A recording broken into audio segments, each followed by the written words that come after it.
Assalamualaikum warahmatullahi wabarakatuh.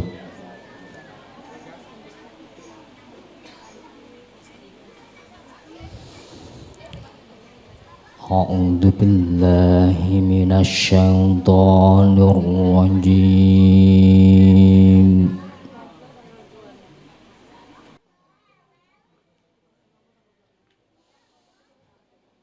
Bismillahirrahmanirrahim.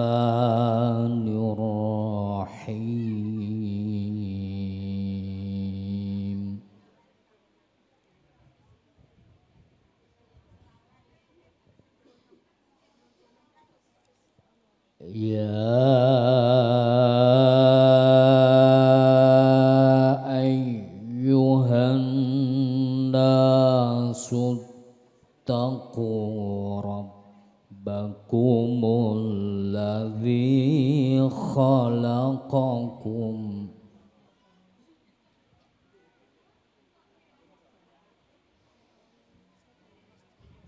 alladzi khalaqakum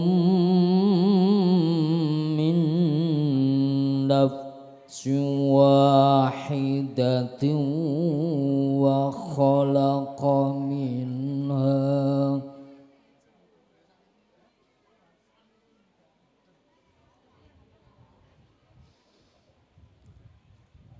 khalaqa minha zawjaha wa batha minhuma rijalan katsiran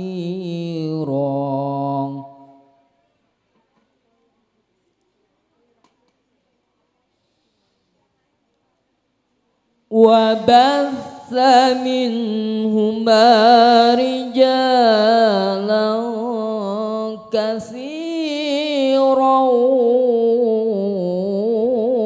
wa nisaa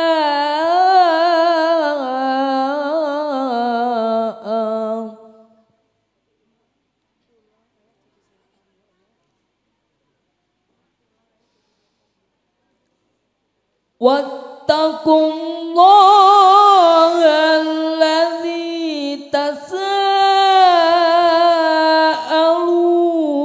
bihi wal arham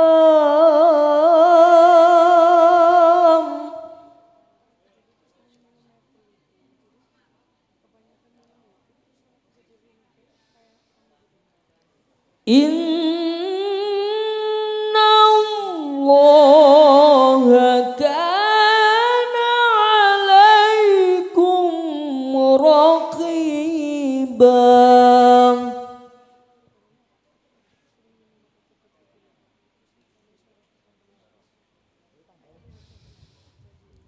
wa atul yatama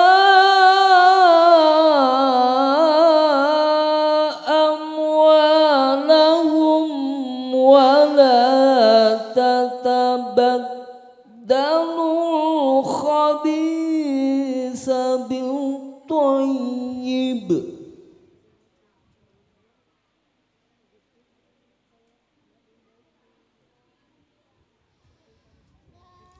wala ta'kulu amwalahum ila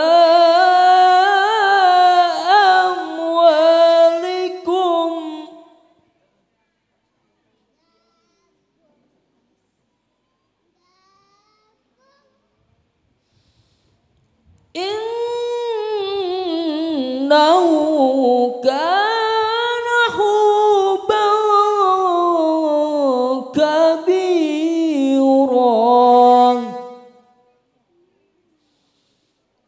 innahu kana huban kabiran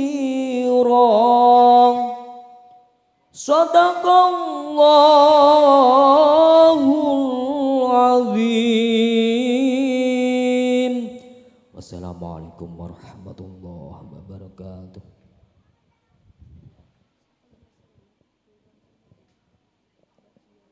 Sadaqallahul azim. Angles sajroning wardaya kanthi kamindhang ketaken kumandhangipun pustaka suci waosan ayat-ayat suci Al-Qur'anul Karim. Mugi amimbono berkahing daya pangaribawa ingkang kapanduk sinatan kamulyan kang kaparingaken mliginipun dumateng temanten sakalian, mugi saged sumrambah dumateng kula panjenengan sadaya. Bilih para tamu sumambung sesarengan monggo kita hastungkara nyuwun mringarsaning Gusti Kang Maha Kawasa saliring gati purwa madya ngantos ing wasana mugi jinanggung rahayu widodha nir ing sambikala kanthi umbul donga barokah doa. Katur kunjuk nandhalem bapa widodha barokah doa katuraken.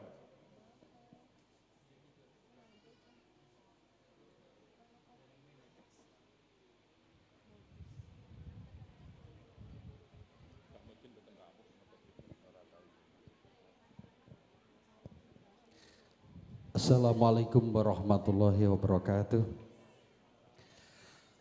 Pangapunten Bapak, Ibu, kawula mboten nate ndonga. Nah. Pranama saking menika sumangga kita sareng-sareng nyuwun dumateng temanten kekalih, dumateng ngarsanipun Gusti Ang Maha Kuwasa, mugi-mugi putra kekalih anggenipun ambir wonten samudraning bebrayan agung tansah kasembadan menapa ingkang dados gegayuhan utaminipun gesang ingkang sakinah mawaddah warahmah, ayem tentrem, guyub rukun, lancar rezekinipun. Al-Fatihah.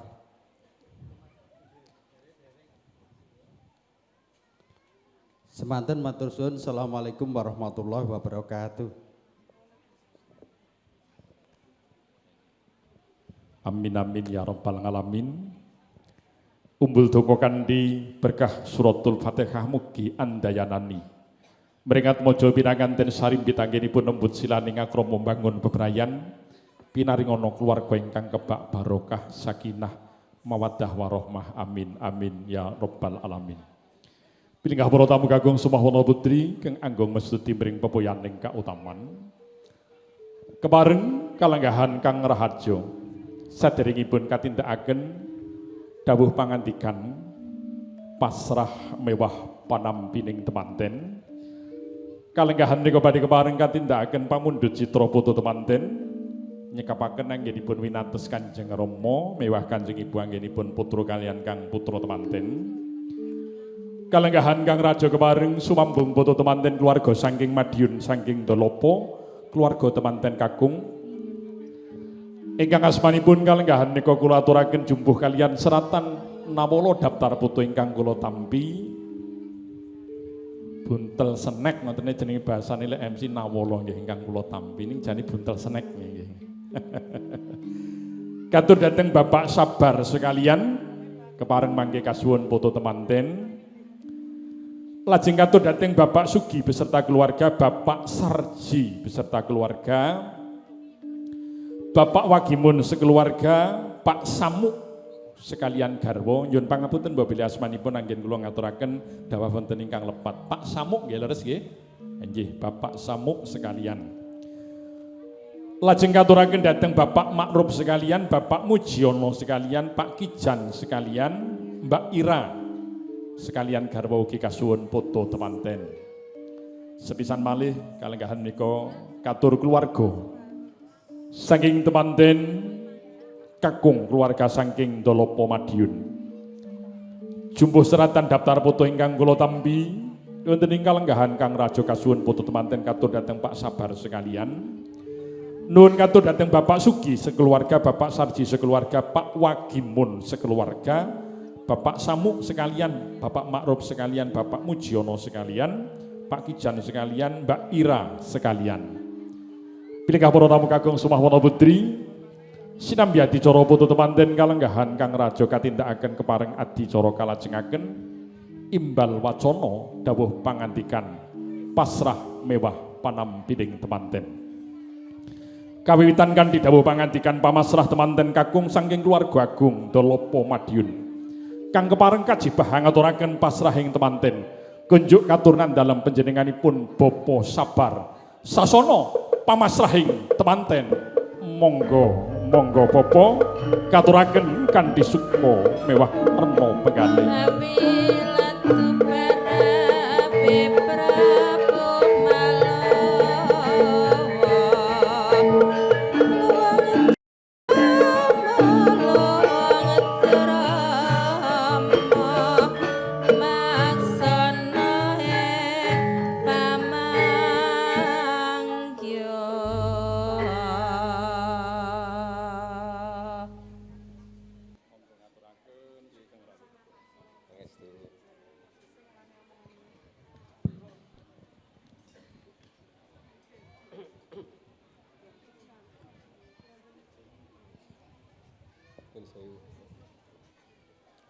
Bismillahirrahmanirrahim.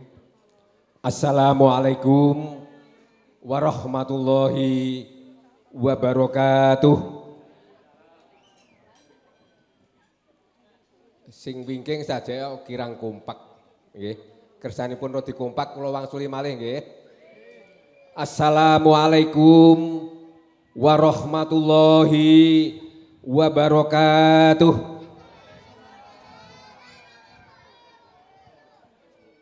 Alhamdulillahirabbil alamin. Wa bihi nasta'inu ala umuri dunya waddin. Wassalatu wassalamu ala asrofil anbiya'i wal mursalin wa ala alihi wa sahbihi ajmain.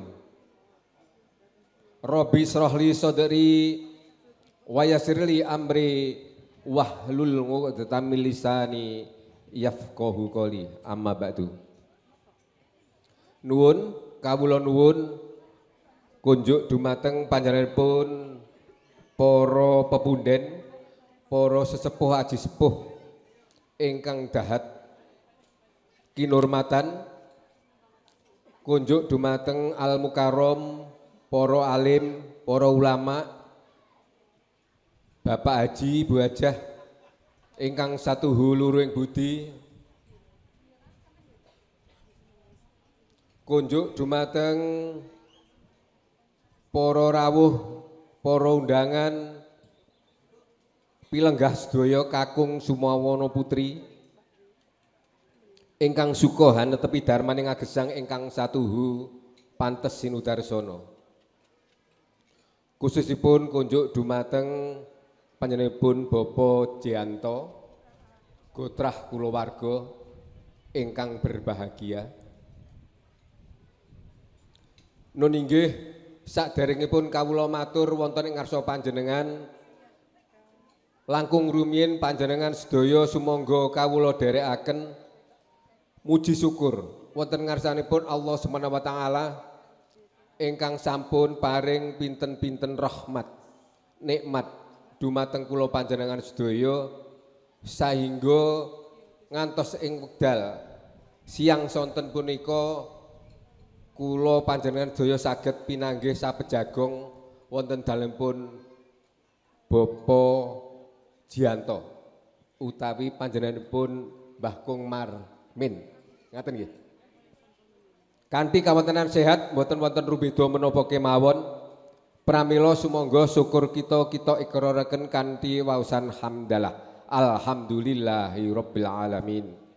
Sholawat salam mugi tansah kunjuk dumateng junjungan kita Nabi Agung Muhammad sallallahu alaihi wasallam ingkang kita sedaya tansah ngantu-antu syafaatipun benjang wonten ing yaumul kiamah. Allahumma amin. Para pilenggah sedaya ingkang dahat kinurmatan, ingkang berbahagia, ingkang dipun mulyakaken Allah Subhanahu wa taala. Nun inggih kawula jumeneng wonten ing ngarsa panjenengan, jumeneng abiyantara wonten ing ngarsa panjenengan awrat ngemban dawuh saking panjenenganipun kadang kula muda panjenenganipun Bapak Sujarwo Gotrah kulawarga ingkang saking dalem kelingan ingkang dinten menika dereng saged derek sowan wonten ing kalenggahan menika. Pramila langkung rumiyin panjenenganipun ngaturaken salam taklimipun khususipun kunjuk dumateng Bapak Jianto Gotrah kulawarga dalasan para warga masyarakat wonten ing Dusun Tulung tepatipun wonten ing Ndoro Winong, Ndoro Kenong nggih, Ndoro Kenong ngapunten menawi itu nggih. Kecamatan Sampung, Kabupaten Ponorogo kanthi kaaturaken ucapan Assalamualaikum warahmatullahi wabarakatuh. Kaping kalihipun wonten ing kalenggahan menika kawula minangka sulih sarira saking kadang kula muda ngaturaken gunging panuwun ingkang tanpa pepindhan, ingkang sak kathah-kathahipun dene sowan kula sak rombongan saking dalem Kelingan Glonggong Dolopo Madiun menika kala wau kathah jumlahipun nggih. Nek mboten klentu beto elepipun kalih, mobilipun gangsal nggih. Derekaken sak kathahipun. Menika penuh sedut. Pramila dalem wonten ing kalenggahan punika matur gungging panuwun ingkang sak kathahipun sowan kula wonten ing kalenggahan punika katampi kanthi sukarna ing penggalih nggih. Kaparingan palenggahan ingkang sekeca dipun caosi pasugatan ingkang endah edi peni saha mirasa. Wonten ing kalenggahan punika kula namung saged matur gungging panuwun, mboten saged caos piwales ingkang arupi menapa kemawon, namung nderek ndedongak dumateng Allah Subhanahu wa taala. Mugi-mugi sedaya sih kadarman panjenengan khususipun Bapak Jianto. Katampi Allah Subhanahu wa taala kaparingan piwales ingkang langkung kathah langkung tikel matikel Allahumma amin. Wosing gati sowan kula sak rombongan kala wau inggih menika nderekaken panjenenganipun Nak Mas Bagus Lavin Nawawi nggih ingkang sampun kaleksanan dhaup kalian panjenenganipun Rizka Fitriana putra Bapa Jianto ngaten nggih. Menika kawula supados masrahaken wonten ing kalenggahan punika pramila kanthi waosan bismillahirrahmanirrahim Lavin Nawawi wonten ing kalenggahan menika kita pasrahaken khususipun dumateng Bapak Jianto ugi warga masyarakat Dukuh Dusun Ndoro Kenong Desa Tulung Kecamatan Sampung Kabupaten Ponorogo. Mugi-mugi saged katampi karengkuh kados putra piyambak kadidik kagulawentah dumateng tumuju dumateng reh kautamen ing tembe saged manggih berbahagia kehidupanipun dados keluarga ingkang berbahagia sakinah mawaddah warahmah Allahumma amin. Dene ingkang angka sekawan kala wau panjenenganipun Bapak Jarwo Mekas utawi pesen bilih sak sampunipun temanten lerem wonten ing dalem mriki setunggal dalu benjing watawis jam setunggal utawi sak bibaripun Jumat menika temanten sarimbit kasuwun kakirapaken dumateng dalem Kelingan Glonggong Dolopo Madiun ingkang tujuanipun mangke badhe dipun tepangaken kalian warga masyarakat mugi-mugi ndadosaken raketing anggenipun nyambung kekeluargaan antarasipun Bapak Jianto kalian panjenenganipun Bapak Sujarwo Gotrah kulawarga. Para bapak, para ibu sedaya ingkang dahat kinurmatan, kula kinten mekaten kemawon ingkang saged kawula aturaken wonten ing kalenggahan punika inggih gandeng kala wau penderek temanten sak monten kathahipun jumlahipun warnanipun nggih manika warna nggih wonten ingkang gedhe cilik nem sepuh wonten sing prawan enek sing joko enek sing duda enek sing rondo. Lah menika mbok bilih wonten kelepatanipun wonten tingkah laku utawi munomuni ingkang boten trapsila wonten ing ngarsa panjenengan kirang merahaning penggalih panjenengan kawula mawantu-wantu nyuwunaken pangapunten ing sak kathah-kathahipun. Dene ingkang terakhir mbok bilih pawiwahan mangke sampun paripurna. Menika dalem sak rombongan badhe lengser nyuwun pamit nyuwun idi pangestu khususipun dumateng Bapak Jianto saha masyarakat Desa Tulung mriki. Mugi-mugi wangsul kula saking mriki ngantos ing dalem kelingan suwang-suwang tansah pinaringan rahayu wilujeng tebih nir ing sambe kala. Mekaten mbok bilih ingkang saged kawula aturaken wonten ing kalenggahan punika saking kawula pribadi anggen kawula matur wonten ing ngarsa panjenengan wonten atur kula ingkang tumpangsuh wonten Sisibing Subasita saha wonten kirang wijang wijiling wicara kawula mawantu-wantu nyuwun agunging sih samudra pangsami. Billahi taufik wal hidayah wal ridho wal inayah. Wassalamualaikum warahmatullahi wabarakatuh.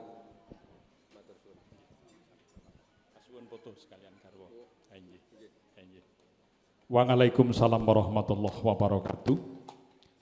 Toto tatas pratitis dawuh pangandikan pamasrah ing Sang Sirat Mojo temanten kakung kang sampun kadhawuh pangandikaken dalam panjenenganipun Bapak Sabar kanthi basa kang tinata mewah nuhoni mring parama sastra dawuh pangandikan pamasrah temanten gandes luwes kawis jumbuh kalian piyantunipun. Para tamu kepareng kalenggahan menika taksih kalajengaken dawuh putu temanten keluarga saking Dolopo Madiun. Monggo kekancangan kalenggahan menika kepareng arsa putu temanten. Cekap keluarga saking Dolopo Madiun menika mangke sampun putu temanten sakalian arsa kakirapaken tumuju sasana panti busana Wiswamuri Bale Mayang Arum. Arsa kepareng lukar busana kantos ing pengagaman pangadi busana pangadi salira riasing temanten saking DRM Dian Rias Munggu Bungkal Ponorogo. Arsa samapta kalenggahan menika hamratitisaken kiraping pinanganten tumuju ing Wiswamuri Bale Mayang Arum kabiwada kanthi ketawang Ibu Pertiwi.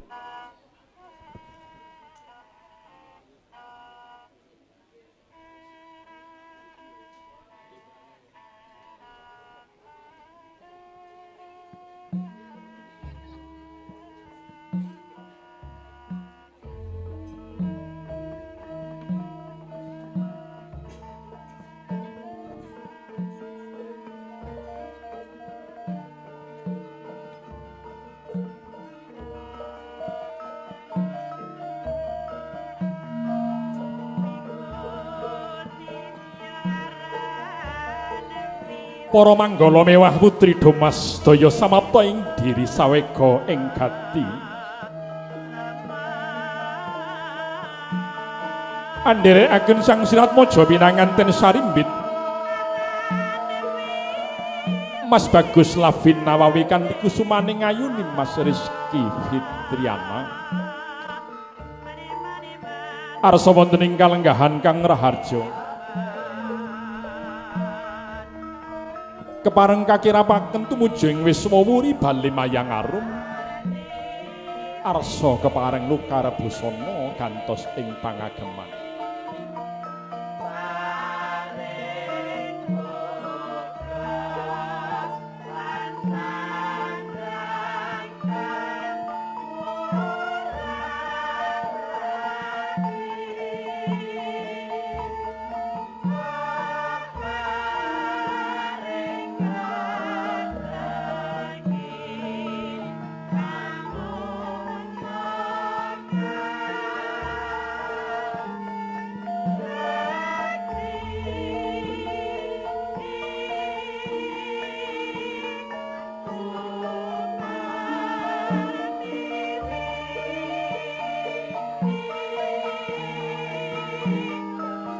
Kawustara wonten kalenggahan Kang Raharjo. Sang Sirat Mojo pinanganten kakung Mas Bagus Lavin Nawawi daya anganti kang garwani Mas Ayu Rizka Fitriana. Kepareng jengkar saking sasana rinengga Daya wonten ing kalenggahan kang raharja kadherekaken tindak kirap tumuju ing Wiswamuri bale Mayangaru.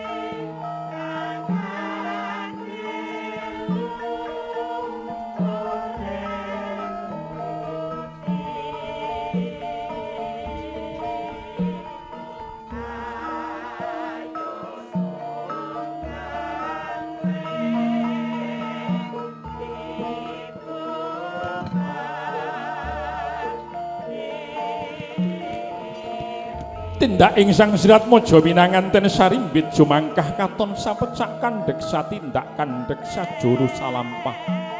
Amung katon ginandingan ing astotan kena gingganging sarikma pinara sasra.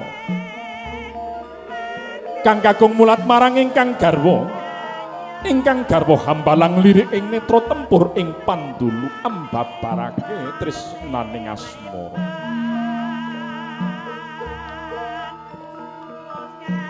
Ya katon mo biar sumunar busanani indah asri ora ras kawuryani.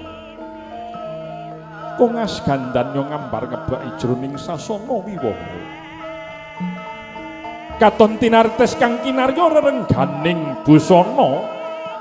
Pinadik gumala pinatut susuping kembang kantil datan kantun angagem sangsangan kancana. Yen to Cinandra ing praja Jenggala nalika samana bebasan kadya katresnane Den Mas Panjasmara bangun. Mewah kang garwa kusumaning ayu Dewi Sekartaji ya Nimas Ayu Galuh Candra Kirana. Rikat nggoning raja mangkah daya wonten ing kalenggahan kang raharja Sang Sirat Maja pinanganten sarimbit kepareng tumuju ing Wismawuri bale Mayangarum kepareng nukar busana gantos mring pangageman. Pinenggah para tamu kakung mewah putri sinambi kalenggahan menika ngrantos pinanganten sakaliyan ingkang lukar busana gantos ing pangageman wonten ing Wismawuri bale Mayangarum. Suka palibur kalenggahan menika ninaken saking para kadang-kadang karisma musik katur para tamu katuran pinarak lenggah rumiyin. Ngrawuhi manten menika bunjine namung kalih sabar kalih ikhlas. Lho saestu pokoke kuncine namung sabar kalih ikhlas. Ayo Mbak Nia jumeneng saking palenggahan ki ngaturke nekani manten ki ya kuncine mung sabar kalih ikhlas, muga-muga sing kagungan dalem iso seneng mantenan iki lek undangane do njur buyar wis rampung.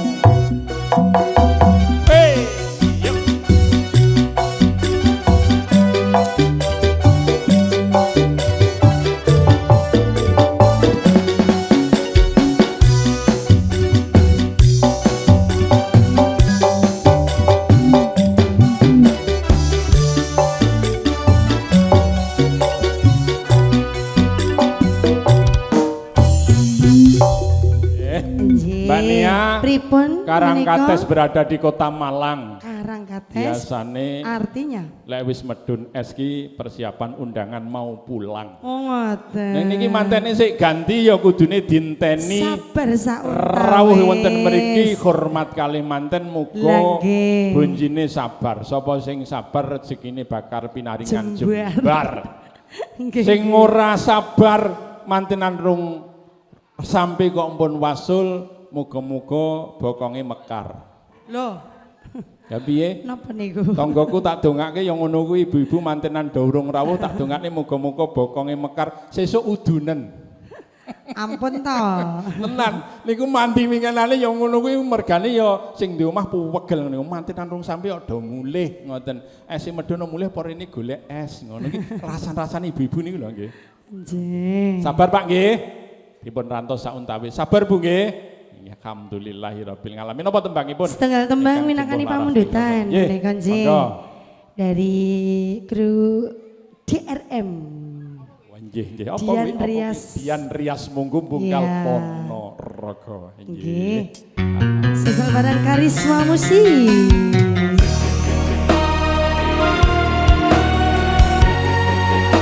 Bapak Ibu sedaya pun sekiranya anggenipun pinarak jejagongan sinambi sauntawis ngantos mantenipun lukar busana.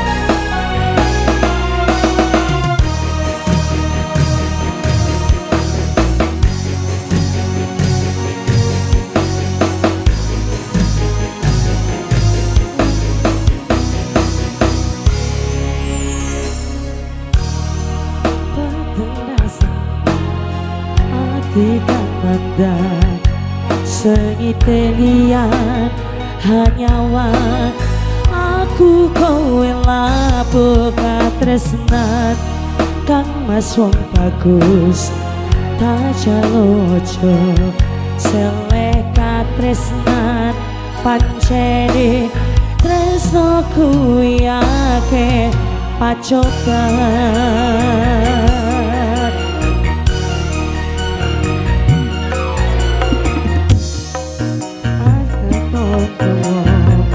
ketika tresnan iki yen aku sliramu ra diakoni senadyan donya ra bisa nampa bakal tak jaga yen durung kabisa mringkang kuwasa kang mas kowe sing tak sayang ralilo aku kudu kelangan kang mas mustika ning ati dongaku siji tresno iki abadi duh dewa-dewa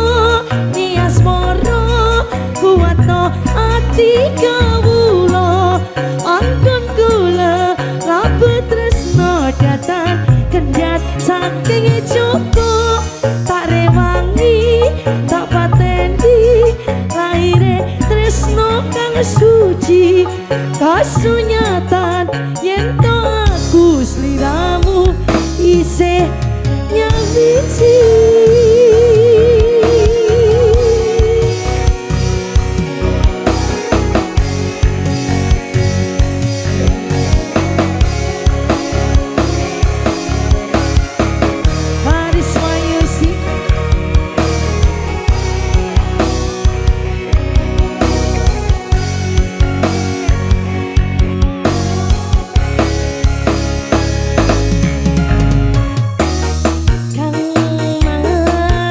kowe sing tak sayang ralilo aku kudu kelangan kang mas mustika ning ati dongaku siji tresno iki abadi dewa-dewa ning asmara kuatno ati kawula anggon kula labuh tresno datan kendhat saking coba tak rewangi tak pateni laire tresno kang suci kasunyatan yen to aku sliramu isih nyawiji. Bania, ya Pak Bos. adik gantengnya pengen ikut berjoget ini ya. Monggo saya. Ayo tarik, ayo deh. Sini, yuk. Yuk. Gak apa-apa. Spesial untuk keluarga besar dari Dolopo. Dolopo Madiun. Madiun.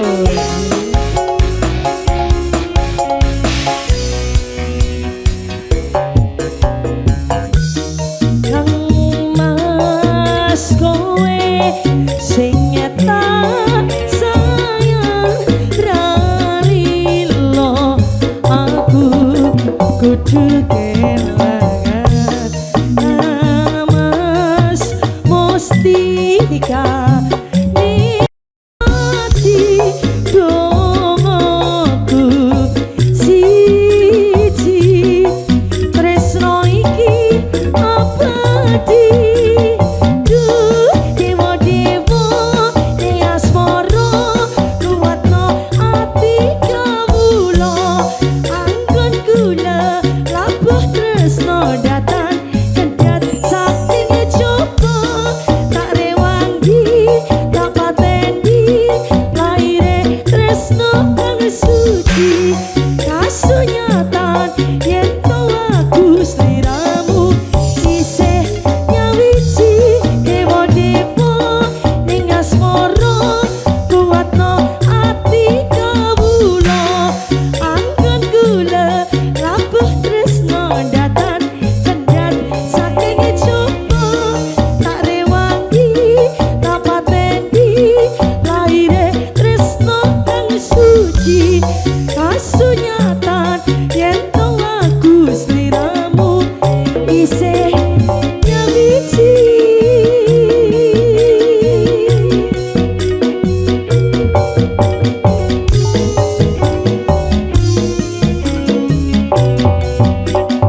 ngaturaken setunggal tembang ayang-ayang Pak Pur. Biasanipun wonten mriki niki Mbah Widodo. Nggih, iki nyapa kok miki mutamati nggih. Mbah Widodo biasanipun paring berkah nyekar nggih. Monggo. Sinambi ngrantos Bapak. kalenggahan menika mantenipun tasih Lukar Busana gantos ing pengageman. Monggo kalenggahan menika katut. Monggo Mbah Wo, monggo ngagem support napa mboten? Monggo Mbah Wo, Nggih. Mbah Bilih. Tes nggih. Monggo Mbah Wo. Nggih. Dalem nggih. Nyemanggaken bahwa menika anjih wilujeng siang sugeng rawuh Mbah Wo kalenggahan menika alhamdulillahirabbil alamin. Kula aturaken kala wau najan to niki mantenipun Lukar Busana esih sampun cekap ning nekani mantenan iki kudu ikhlas. Walah nggih. Pokoknya iseng ngenteng ikhlas niku nekani manten isa-isa ngadati ibadah mergo lek ikhlas pinaringan sehat Amin. lan waras. Nggih, amin. Sing duwe utang ndang lunas. Amin. Aminmu kenceng men Mbah Wo. Amin. Nggih, niki napa piyambak napa dipun derekaken kalih niki? Kula pun ngoten. asring kepanggih. Oh ngaten. Nggih. Nggih, ingkang kalih Mbak Nia pun asring kepanggih. Pun sering menika. Oh ngaten nggih. Oh nggih. Kesupen. Oh nggih Mbah Wo. Pisan kula blembet kangge Nggih leres Mas nggih. Kemutan nggih nggih. Monggo Mas Jabul niki Nggih. khusus Kembangin apa? temanten kado lagune biasane. Nggih, biasane. Dereke Mbak Nia napa gantos Mbak Kejora? Es pun kula dhewe mawon. Oh ngaten. Oh ngaten. Mbak. Weh. Nggih. Lah. Lah mboten di Piyambak rencangi. mawon. Mengke bagiane pun ben kula dhewe. Weh. Sekali. Nggih. Anjih. Dipun anjih, pun sekejane. monggo. Monggo. Nggih. Mas Jambul menapal Mbak Wong nggih? Sampun. Oh, sampun wis apal. Nggih. Tanggi dhewe. Oh ngaten nggih.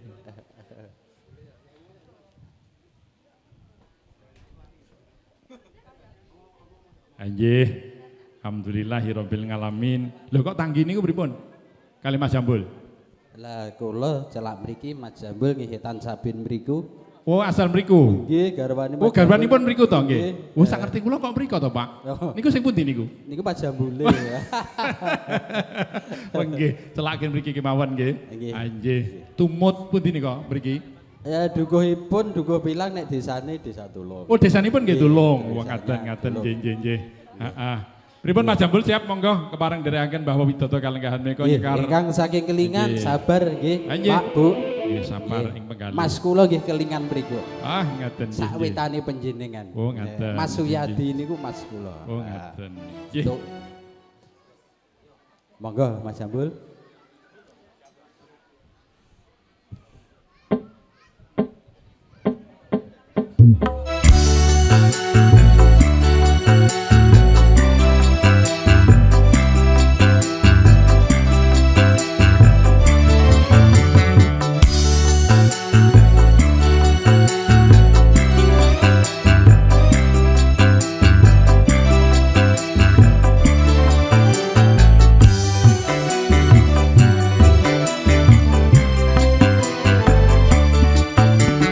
Indahnya bulan tak seindah wajahmu.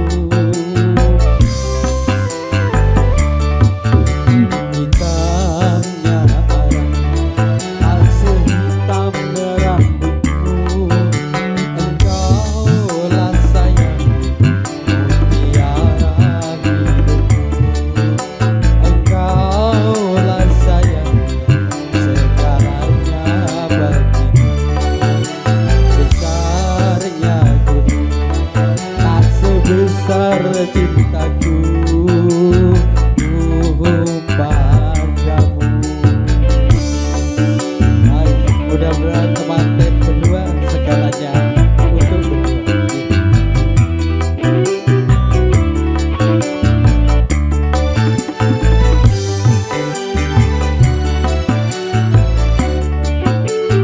Kau tempat berhibur dalam kesedihan.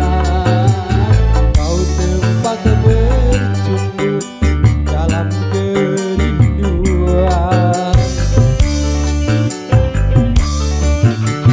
Kau tempat berhibur dalam kesedihan. Kau tempat bercumbu dalam kerinduan. Begitu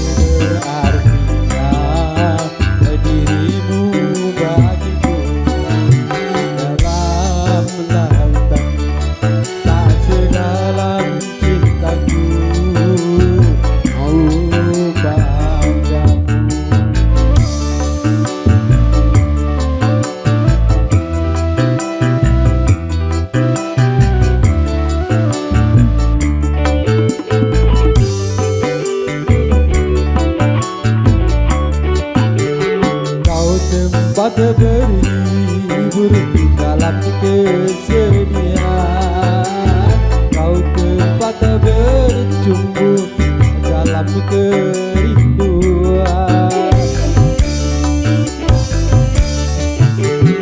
Kau tempat berhibur dalam kesedihan,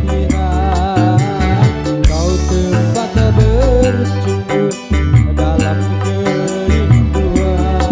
Begitu berartinya dirimu bagiku, manisnya madu tak semanis senyummu. Halusnya sutra tak sehalus kulitmu, engkau lah sayang segalanya bagiku, engkau lah sayang mutiara hidupku. Dalam lautan tak sedalam cintaku padamu. Matur suwun Mas MC setunggal niki. Sampun Bapak? Sampun. Alhamdulillahirabbil alamin. Niraken manten mboten Mbak Kejora menika setunggal tembang monggo katuraken sinambi temanten sekalian kalenggahan menika Luka Busana kantos sing pengakeman sampun siap kadiraken satu tembang bersama Mbak Kejora Karisma Musik niraken pinanganten sekalian.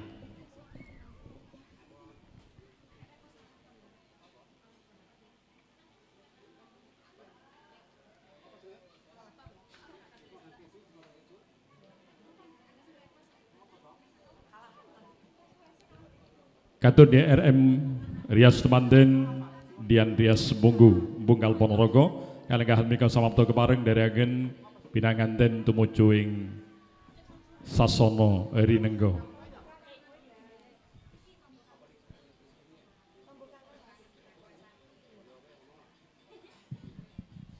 Nggih, pripun kok saja rembukan puwenting. Nggih. Saking Mbak Tanti. Nggih, kelingan RT 26 request tombok kangen. Tombok kangen. Ya nggih. Piantun saking pengiring temanten ndelapa niku wau nggih Mbak Kejora ingkang nyuwun. Nggih, ingkang ngersaken. Kelingan nggih. Ayo didereke sinambi ugi nderekaken bendarane awake temanten sakalian tumuju ing sasana wisuda karisma musik monggo.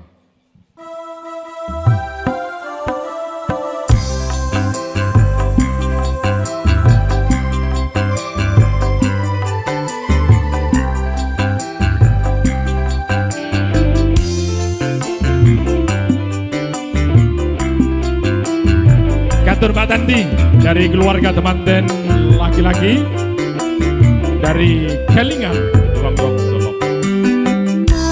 Sapa wis lali sliramu desa menawi tangan karo aku pancen wis suwe ra tau ketemu wis sak mestine lali aku. Mas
Katuraken di RM Dian Rias Munggu Rias temanten. Monggo apabila temanten cekap sinambi panglipur karisma musik kalian niko kaderakan temanten kekali.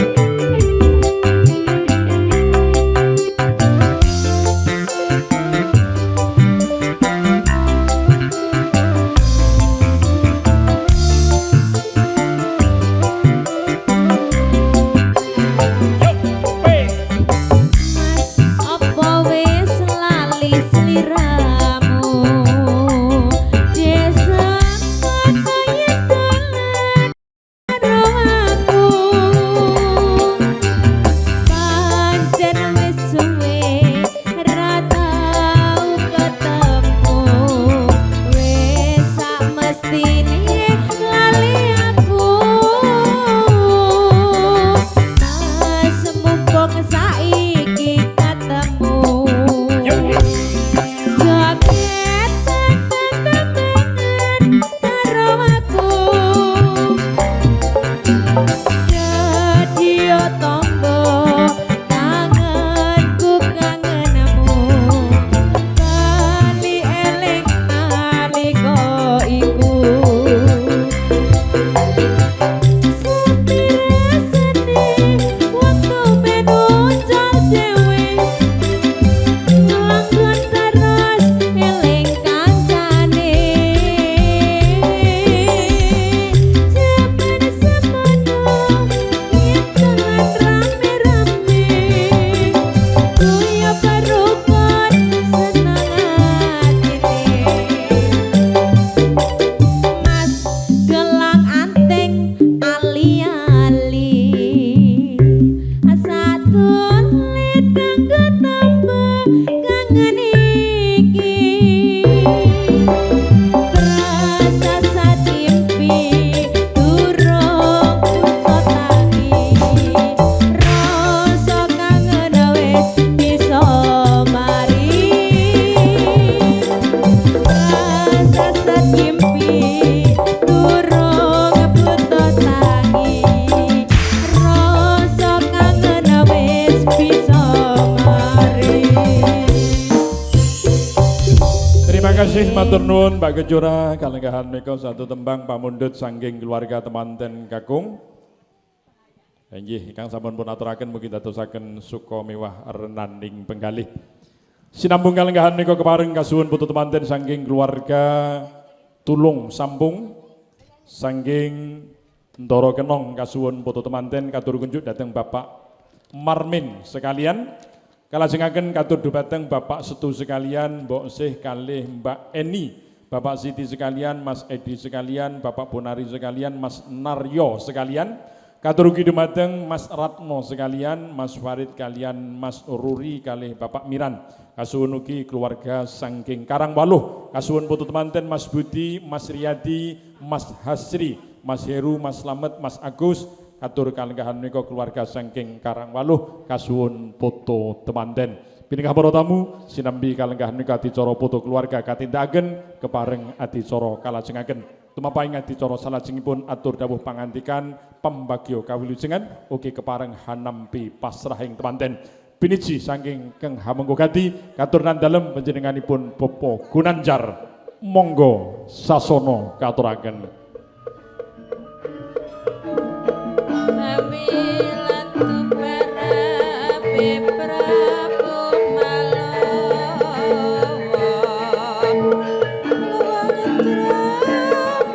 luwang trama maksana ing pamangkya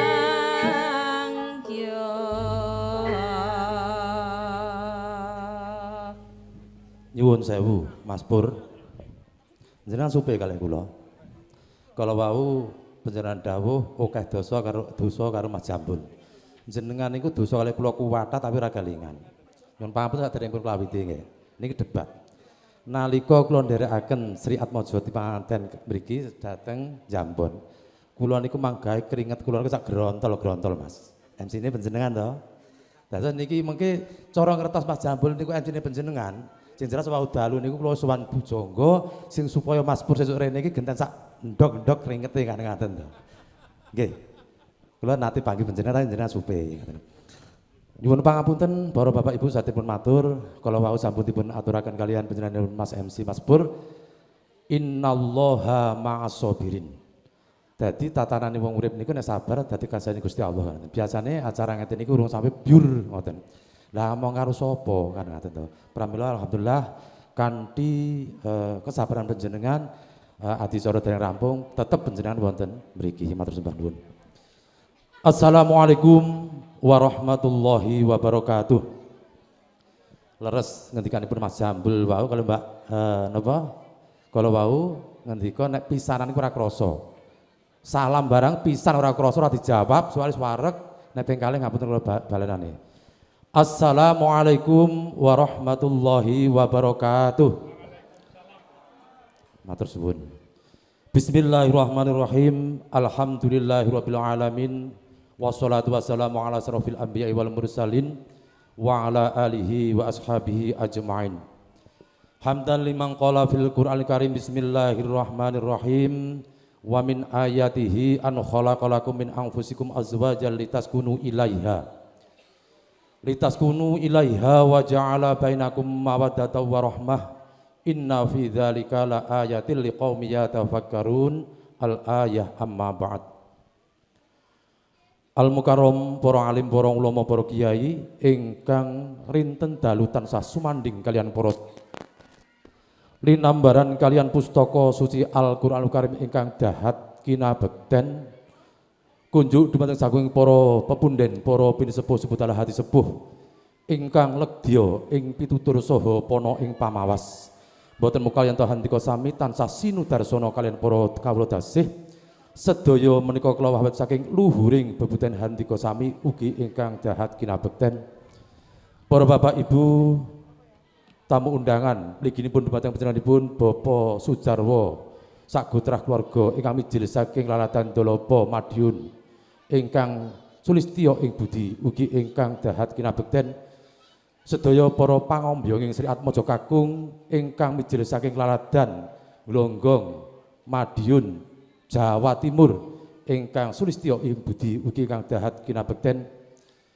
Para kadang werda taruna miwah tumaruna ingkang minangka pangemban pangemating praja dedenggoting para muda siang kelawan dalu tansah hangudi ing reh kautamen kanthi mekaten saekti jumbuh lamun sinebat satriyaning negari uger-ugering agami ingkang sami rinasuk ugi ingkang satuhu bagya mulya kanthi anyarengi tumruning kanugrahan sang ngersani Gusti ingkang Maha Agung inggih Allah Subhanahu wa taala ingkang sampun kepareng hangrumetaken kanugrahanipun ingkang tumanduk dumateng sedaya titahipun kalebet kula dalah handika sami katitik ing ari kalenggahan sonten punika kula dalah handika sami saged hanepi menapa ingkang dados pamundhutipun ingkang hambu kadi anjih panjenenganipun Kadang Mas Sujianto sagotrah keluarga dalah Bapak Marmin sagotrah keluarga kanthi pinaringan rahayu widodo nir ing sambikala kanukaten sumangga kanugrahan kenikmatan lahir batos menika kita syukuri sarengan kanthi maos kalimat tahmid biqaulina alhamdulillahi rabbil alamin. Kaping kalipun salat salam kawulangan mugi tansah kajiwa kasalira dumateng mustikaning jagat pepanutaning umat anggih Gusti Nabi Agung Muhammad sallallahu alaihi wasallam ingkang minangka salah setunggalipun titah ingkang pinunjul utawi ingkang sampun kepareng piniji dening Gusti ingkang Maha Agung anggih Allah Subhanahu wa taala minangka rasulipun ugi ingkang tuhu kita antu-antu pitulunganipun benjang wonten ing yaumil qiyamah. Amin. Amin amin ya rabbal alamin. Para rawuh kakung Sumahana putri ingkang dahat kinabekten nuwun kawula nuwun sadereng matur ing mriki boten katalumpen kawula ngaturaken gunging panuwun ingkang tanpa pepindhan dumateng panjenenganipun Kadang Mas MC utawi Mas Pur ingkang sampun kepareng paring wekdal dumateng jasad kawula ingkang saperlu hanjangkepi menapa ingkang dados roncening hadicara pawiwahan walimatul aurus ing siang sonten punika. Para rawuh kakung Sumahana putri ingkang dahat kinabekten nuwun kawula nuwun ing mriki kepareng matur minangka suri salira saking panjenenganipun Kadang Mas Sujianto utawi Bapak Marmin sak kula wangsa ing mriki kawula ingkang pari kedah ngaturaken menapa ingkang dados dawuhipun ingkang pari kunjuk dumateng para handika sami. Para rawuh kakung sumahana putri ingkang dahat kinabekten ingkang sepisan inggih punika kula ngaturaken marhaban ahlan wa salam bi khudrikum.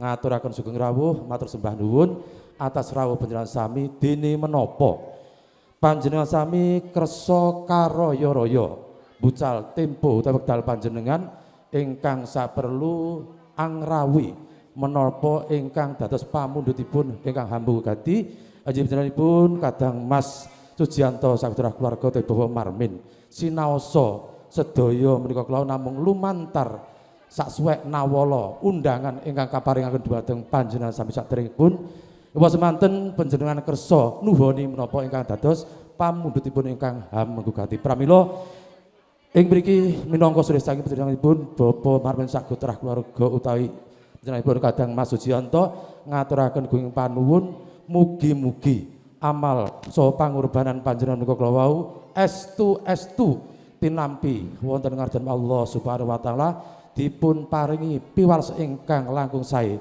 ingkang setraju kalian menapa ingkang panjenengan curahaken dhumateng panjenenganipun Bapak Marmin sakutrah keluarga. Amin ya rabbal alamin.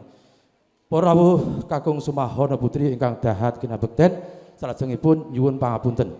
Mbok bilih Bapak Marmin sakutrah keluarga utawi panjenenganipun kadang Mas inggih punika Wijianto anggenipun nampi rawuh panjenengan wonten kirang samudayanipun kirang langkungipun wonten kirang suguh gupuh aruh sedayanipun boten namung kula ingkang mawantu-wantu nyuwun lumunturing sebang sami ingkang sak agung-agungipun. Para rawuh kakung sumahana putri ingkang dahat kinabekten salajengipun andhanggapi nggih punika atur tapi pangandikan saking panjenenganipun Bapak Sujarwo ingkang saking Madiun Ponorogo Madiun Ndolopo Madiun Jawa Timur. Kala wau menawi boten sisip ingkang kawula mirengaken inggih punika ingkang kasepisan kala wau ngaturaken nyuwun pangapunten insyaallah dumawa sami-sami. Mas Pur, sami Mas. Kula niku kalkulasi kula dari awal niku sami. Urung sampai bubar ngeten iki kula paling suweneng Mas. Paling suweneng. Benjing kula anu lho niki, kula wales suwandengane Pak Jianto, Pak sinten? Pak Jarwo benjing tasik ngaos niku kula wangsul benjing. Para rawuh kakung sumahana putri ingkang dahat kinabekten niki masipun Mas Alvin niki logo sesuk dari Pak Gun niku ajane napa males tenan mboten Mas tenang mawon nggih. Para rawuh kakung sumahana putri ingkang dahat kinabekten salajengipun kala wau ngaturaken sedaya kelepatan insyaallah dumawa sami-sami ya. Insyaallah mboten wonten ingkang lepat sedaya mugi-mugi kaparingan sedaya niku dumawa sami-sami. Lan salajengipun kala wau ngaturaken salam bektos katur dumateng panjenenganipun Bapak Marmin sak kula wangsa utawi Bapak Sujianto sak putra keluarga ing mriki kula jawab kula kanthi atur Waalaikumsalam warahmatullahi wabarakatuh. Mugi-mugi kawilujengan kebagas kewarasan saged kajiwa kasalira dumateng kula dalah panjenengan sami mliginipun dumateng Sri Atmaja pinanganten sarembit ingkang sampun ambyur wonten ing madyan bebrayan agung sageta pikantuk ridhanipun Gusti Allah dados keluarga ingkang sakinah mawaddah lan warahmah Allahumma amin. Lan salajengipun kala wau ingkang angka 3 pasrah dumateng Sri Atmaja pinanganten kakung kapasrahaken dumateng panjenenganipun Bapak Marmin sakutrah keluarga utawi panjenenganipun Bapak Sujianto sakutrah keluarga kanthi punika kula tampi kanthi atur bismillahirrahmanirrahim la haula wala quwata illa billahil aliyil azim. Sri Atmaja pinanganten kakung kula tampi kanthi ndadosaken renan ing penggalih ing babagan panggula wentah monggo sami-sami redenten tulilan genduk niki sampun dipun niati nglampahi adunikah utawi sunahipun Rasul. Mugi-mugi kula panjenengan sami minangka tiyang sepuh ndedonga mugi-mugi keluarganipun dados sae dados keluarga ingkang sakinah mawaddah lan warahmah Allahumma amin. Para rawuh kakung sumahana putri ingkang dahat kinabekten Salajengipun kala wau ugi sak sampunipun pahargian walimatul urus ing siang-siang menika sampun sak cekap kepareng badhe lumengser nyuwun pamit. Mboten namung ing mriki kaluhan minangka disulis sarira saking panjenenganipun Bapak Marmin sak gotrah keluarga utawi panjenenganipun Kadang Mas Sujiyanto ngaturaken sugeng tindak, sugeng kundur. Mugi-mugi tindak lampah panjenengan wiwit saking griya miki ngantos dumugi dalem panjenengan suwang-suwang tansah pinaringan kawujudan Allah Subhanahu wa taala. Lan setunggal malih kala wau ngendika bilih benjing wonten jam sami bakda Jumat jam setunggal kepareng Sri Atmaja pinanganten sarimbit kaderekna kalian kanca ruwang sak cekapipun sak purwatipun kepareng dipun sowanaken dumateng Ndolapa utawi dhateng Glonggong Ndolapa. Fa insyaallah benjing niku ceritane sepasaran ngoten nggih. Nggih mugi-mugi mboten wonten aral menapa insyaallah keluarga mriki kula jamin insyaallah mugi saged netepi menapa ingkang dados pamulitipun jenenganipun Bapak Sujarwo sak keluarga. Rawuh kakung Sumahono putri ingkang dahat kinabekten nggih mekaten kemawon wis tak jak omong ora enek nggih ngaten mawon atur saking kula mbok bilih wiwit saking awal hingga akhir wonten pepet puput pepuntaning atur. Mboten namung kula nyuwun pangapunten ingkang sak kathahipun ing wasana wallahul muwaffiq ila aqwamit thoriq. Ihdinas siratal mustaqim. Wassalamualaikum warahmatullahi wabarakatuh. Matur gunging panuwun ngatur kunjunan dalam panjenenganipun popokunan jaringan sampun kepareng medharaken wigatining setya-setyaning pamenggo gati. Bilika para tamu setunggal monggo setunggal lampah pahargyan kalenggahan menika sampun kepareng kadherekaken monggo sarengan kapungkasan adicara kanthi wausan tahmid alhamdulillahirabbil alamin. Sugeng kundur sugeng tindak billahi taufik wal hidayah. Wassalamualaikum warahmatullahi wabarakatuh. Nuwun.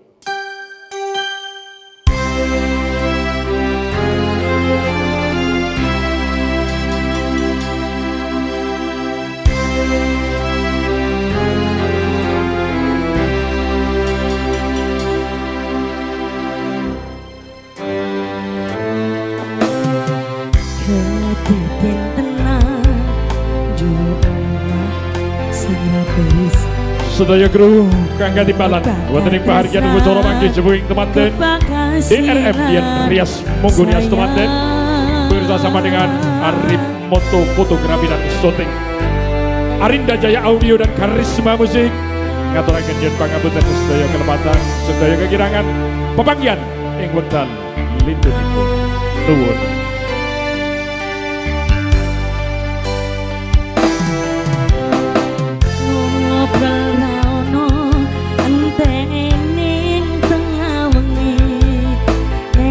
Embun sing ngancani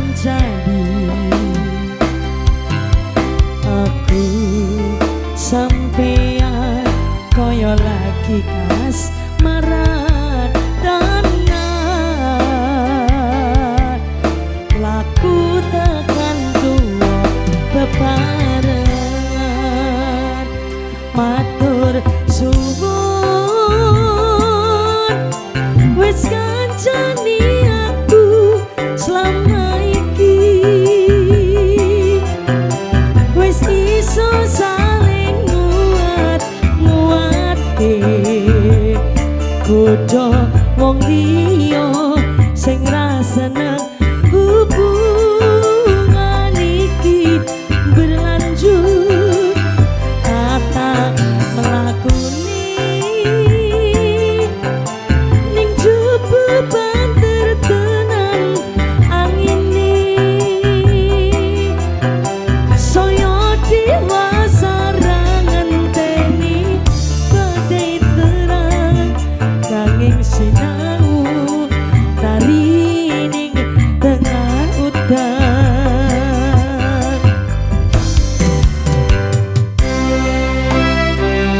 Katur semua keluarga dari mempelai wanita, keluarga Sangging Tulung Sambung dengan tering foto temanten paripurna dicara saged berlanjut dengan dokumentasi foto bersama keluarga dan rekan-rekan mempelai. Sebisa malih katur semua keluarga Sangging Tulung saged sumampu untuk dokumentasi foto temanten. Baku berjalan manekung saliro yen rupeto angada iki selawase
suwun